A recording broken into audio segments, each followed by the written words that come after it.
Hey, I'm Keith the Traveller. Traveller as in explorer, not as in pikey.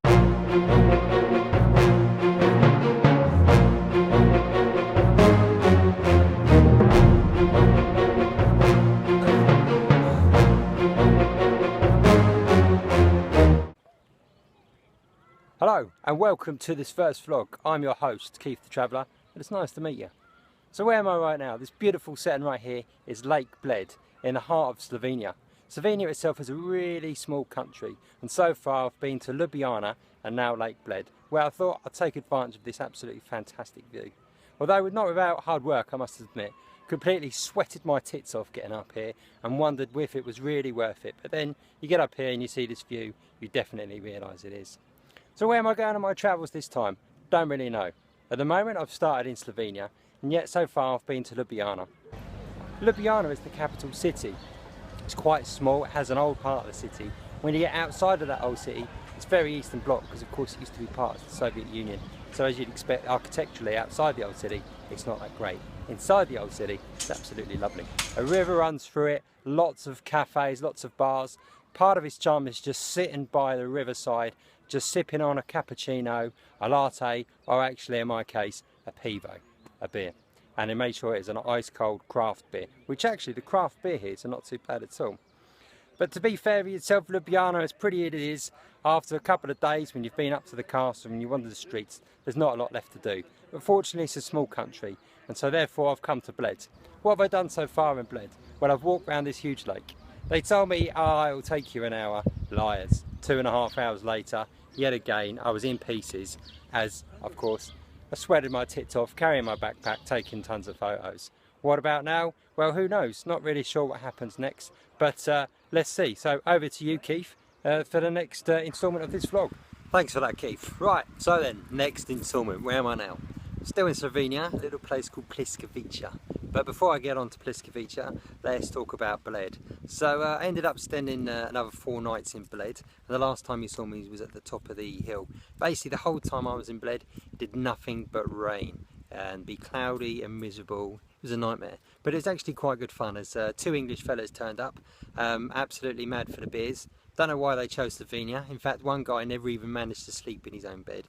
He spent the whole time kipping on the sofa.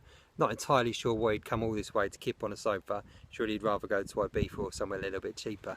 But anyway, what else did I do? I kind of cycled up to a gorge. The gorge itself was absolutely fantastic, where the water was kind of like this turquoisey, bluey, green colour.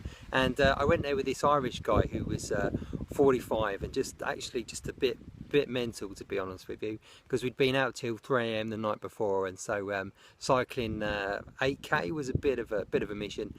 Also managed to get lost, where somehow we asked this young girl for directions. She pointed us in completely the wrong way, so clearly you thought, do you know what, screw the English guys. I did actually do a tour though.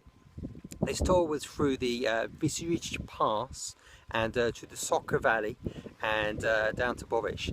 As you probably guess, some of these places are absolutely impossible to actually say where they are. The locals say, sorry, can you explain that again? And yet here I am trying to explain it to you guys. Not a hope in hell. But it has to be said that this day the sun was out, the sun was shining, and it was absolutely fantastic. There was 2 other guys in the no, actually there was 2 other couple. There was another couple even in the van, an Australian lady who was kind of travelling around. It was a good group. It was a great day out, and as the pictures will testify, it was absolutely beautiful. Some parts of it really was lovely, alpine, and was actually what I was expecting from Slovenia itself. Really didn't disappoint at all.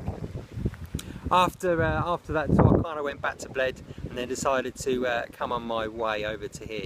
Now, Pliskavica, you're wondering where the hell that is. Well, let me tell you, it really is in the absolute arse end of nowhere. It was an absolute mission to get here. Slovenia is quite easy to travel if you've got a car. If not, it's a nightmare. So I had to get a train back to Ljubljana, train out to a town called Sesenta, and then had to get a taxi from there. So an absolute mission. But when you get here and you look in this valley, because just behind over these hills is Italy. That's how close I am. And if you don't know where Italy is, use Google Maps. So This place is beautiful though. This sort of village has about 30 buildings, 30 houses to it. Cycled 10 kilometres through wonderful countryside. The sun was shining, and the whole time I hardly saw, well actually I didn't see another person or hardly any cars at all. At the top I got to a castle, had a mooch around the castle. Again, there was no one there, so again, what did I do? Just had a walk around, take some pictures before coming back and drinking the local red wine. Next off is Piran, so when you see me in Piran, that'll be the last stop in Slovenia. Until then, it's over to you, Keith.